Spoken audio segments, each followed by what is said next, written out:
J'espère que vous allez bien. Donc, nous allons continuer sur notre formation comment créer un site internet en local. Donc, vous devez d'abord lancer votre local. C'est déjà installé, local WP. Maintenant, vous le lancez. Une fois lancé, vous êtes devant cette interface. Maintenant, ici se trouve le nom de votre site. Vous cliquez là-dessus pour l'afficher. Maintenant, vous venez ici à droite, tout à fait en haut, vous l'activez. Donc, le site se charge, vous patientez. C'est bon.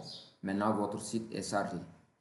Du fait que vous voyez Stop Site, ça veut dire que le site est activé. Maintenant, vous cliquez sur WP Admin pour accéder au panneau d'administration de votre site internet. Et dans ce panneau d'administration, vous avez deux colonnes. Ici, la partie gauche qui regroupe les différentes rubriques de votre site, du panneau d'administration, et ici la partie droite. Maintenant, ici, dans la partie gauche, vous avez le menu Accueil, qui est l'accueil de votre tableau de bord. Vous avez aussi mise à jour. Et souvent, vous avez ici une notification en rouge et en chiffres. Il faut mettre 1, 2. Ça veut dire si c'est 1, vous avez une mise à jour à faire. Si c'est 2, si vous avez des mises à jour à faire. Vous pouvez cliquer pour voir l'information. Actuellement, au niveau de votre site, vous n'avez aucune mise à jour à faire. Maintenant, vous avez aussi ce qu'on appelle l'article. Les articles sont des contenus de votre site internet.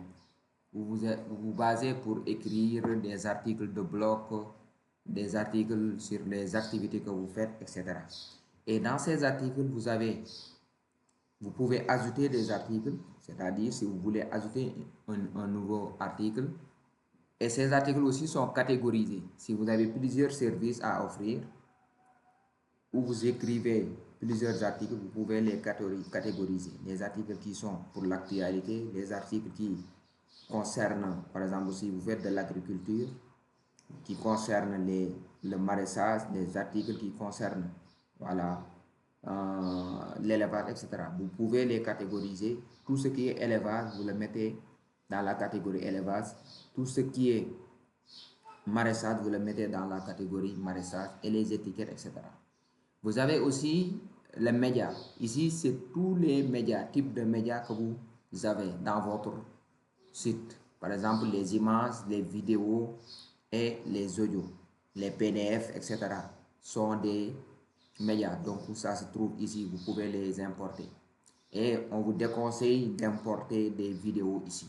Le mieux, c'est de créer une chaîne YouTube, stocker là-bas votre vidéo. Après vos vidéos, après vous pouvez prendre le lien. Ça peut alléger le site. Vous avez aussi les pages. Quand vous avez votre site internet, vous créez des pages pour la présentation de votre site, des pages pour vos partenaires, etc. Donc, la différence entre une page et un article, c'est ça. Les articles sont catégorisables alors que les pages n'ont pas de catégorie. Voilà. Vous avez aussi les commentaires. Quand vous publiez un article ou une page, souvent vous pouvez recevoir des commentaires vis-à-vis de vos contenus. Voilà.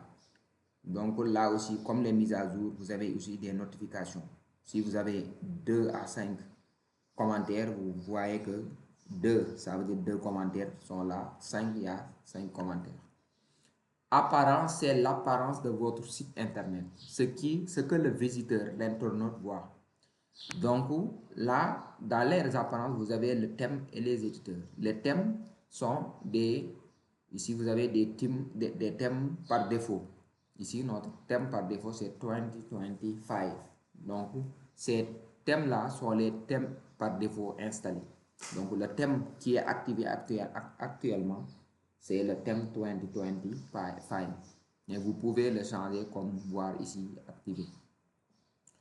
Vous avez aussi ce qu'on appelle les extensions. Les extensions, c'est des fonctionnalités ajoutées Par exemple, si vous voulez ajouter un formulaire de contact, si vous voulez ajouter une page e-commerce de vente en ligne dans votre site, donc là, vous pouvez ajouter des extensions, WooCommerce, etc.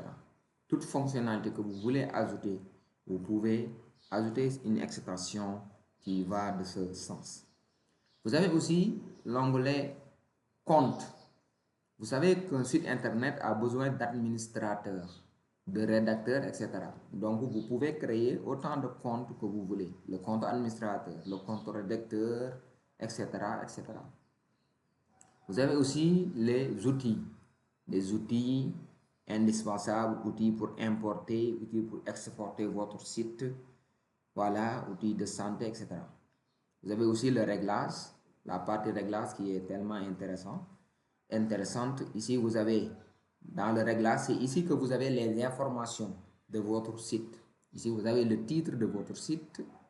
Vous avez ici le lien de votre site. Voilà l'adresse email que vous avez mis. Voilà, vous avez ici le rôle par défaut de tout nouveau compte. Par défaut, on a mis abonné et il faut le laisser comme ça. Si vous mettez administrateur, toute personne qui crée un compte dans votre site devient automatiquement administrateur. Et ça, c'est pas du tout sécurisant. Vous avez aussi l'onglet dans le réglage, l'onglet écriture. Voilà.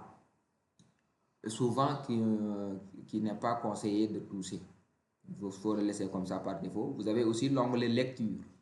Cet onglet-là vous permet, n'est-ce pas, par défaut, vous allez retrouver les derniers articles. C'est à partir de là que vous allez paramétrer, choisir la page par défaut de votre site.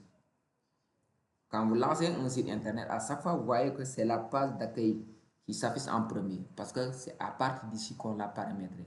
On a conçu notre page et on l'a choisi comme page par défaut, la page d'accueil. Donc ça, c'est indispensable. Il faut obligatoirement une page par défaut qui s'affiche. Et d'habitude, c'est la page par d'accueil. C'est le tableau de bord de votre site internet. Vous avez aussi les commentaires, les médias dans les pages, les permaliens. Permaliens aussi, c'est intéressant. Et quand vous venez dans les permaliens, ce qu'on vous conseille, c'est de choisir le titre de la publication. Vous cochez titre de la publication. Donc, ça, c'est tellement important vis-à-vis du référencement de votre site. Parce que ça affiche tel quel, par exemple, le nom, c'est le nom de votre page que vous avez écrit ou dans l'article qui va s'afficher. Voilà. Donc, ça, en grosso modo, c'est la présentation du tableau de bord et vous cliquez à chaque fois que vous apportez des modifications sur une rubrique que vous pouvez cliquer sur enregistrer les modifications. Sinon, ça ne marchera pas. Donc, c'est ça un peu la présentation de WordPress. Nous allons enregistrer une autre vidéo maintenant pour commencer la conception du site avec l'installation des thèmes, l'installation des extensions, voilà, la création d'une page et la création des menus de navigation. Et voilà, pour le moment, on va s'arrêter aujourd'hui pour ce tutoriel de présentation du panneau d'administration de WordPress. Et merci.